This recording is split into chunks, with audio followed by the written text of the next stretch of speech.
Bonjour, bienvenue dans le paddock. Nous sommes en 1950, seulement 5 ans après la fin de la Deuxième Guerre mondiale, qui a laissé l'Europe dans le désarroi.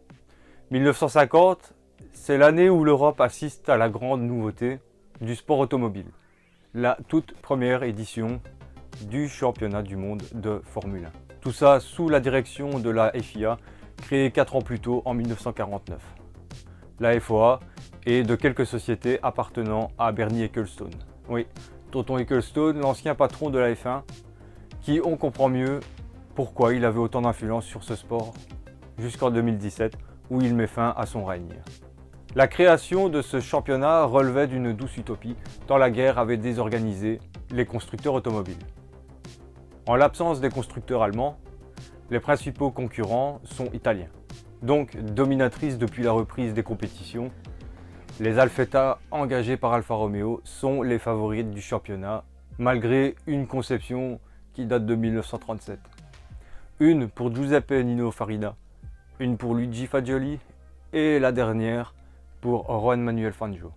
L'opposition à Alfa Romeo est essentiellement attendue en provenance de la Scuderia Ferrari, qui aligne Luigi Villoresi et le grand espoir Alberto Ascari.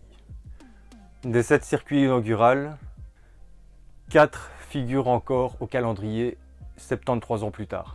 On compte parmi eux Silverstone, Monaco, Spa-Francorchamps et Monza, qui restent aujourd'hui encore les circuits indémodables des championnats de F1. En fait, il convient plutôt de parler de 6 épreuves.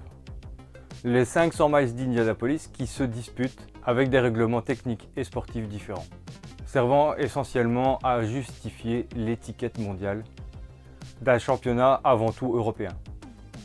Cette bizarrerie durera jusqu'en 1960. On peut compter aussi les 21 Grands Prix disputés pendant la saison, mais qui n'étaient pas pris en compte pour le championnat du monde. Allez savoir pourquoi. J'ai fait mes petites recherches, je n'ai pas trouvé la raison.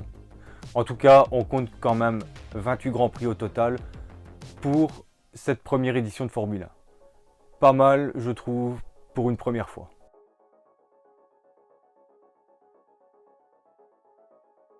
Il faut savoir que le règlement sportif de l'époque était comme celui-ci. Seuls les 5 meilleurs sont retenus. L'attribution des points se fait selon le barème. Pour le premier, 8 points. 6, 4, 3 et 2 pour le cinquième. Avec 1 point pour l'auteur du meilleur tour en course. Ce que l'on a remis en actualité aujourd'hui en F1. Les points sont divisés si plusieurs pilotes se relayent au volant d'une même voiture, sans tenir compte du nombre de tours bouclés par chacun. Oui, les pilotes pouvaient effectuer des relais, comme pour les courses d'endurance. Et à l'époque, seulement 3 règles constituaient le championnat. Ça a vraiment bien évolué aujourd'hui, heureusement. Même si on retirait quelques règles du championnat à l'heure actuelle pour avoir plus de spectacles. Mais bon, ça c'est encore autre chose.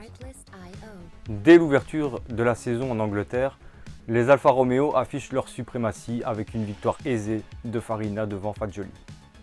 Le troisième homme, Fangio, ayant dû renoncer à la suite d'une touchette, endommageant une conduite d'huile.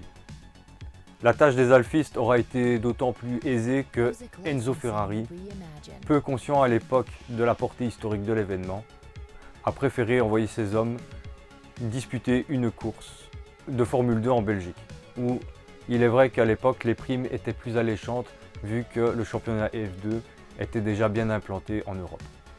Une semaine plus tard à Monaco, Fangio s'impose malgré une belle résistance des Ferrari et se relance dans le championnat. Il profite du carambolage général provoqué derrière lui au départ par Farina. L'alternance entre les deux hommes forts du championnat se poursuit en Suisse, avec une victoire de Farina et l'abandon de Fangio.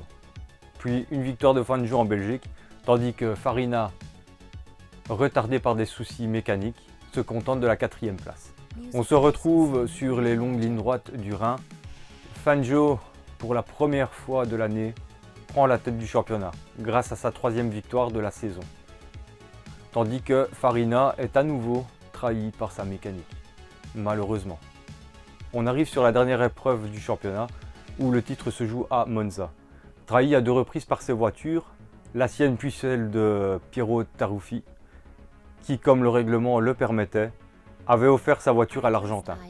Fangio laisse la victoire et le titre mondial à Giuseppe Farina, qui devient à 44 ans le premier champion du monde de l'histoire de la Formule 1.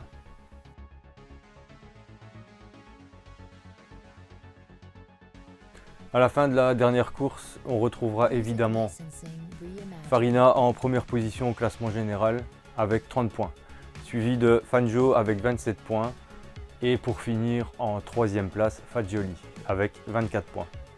À cette époque, il n'y avait pas de classement constructeur.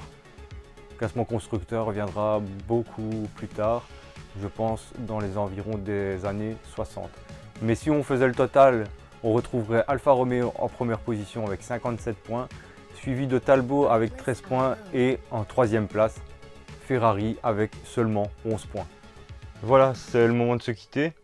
Je vous sortirai une vidéo toutes les 2 ou 3 semaines avec le résumé de chaque saison de Formule 1. Et la prochaine vidéo sera évidemment sur la saison 1951, mais je vous parlerai aussi de l'actualité de la F1 de 2023. Alors si la vidéo vous a plu, n'oubliez pas de liker et de vous abonner à la chaîne. Sur ce, je vous dis salut et à la prochaine. Ciao!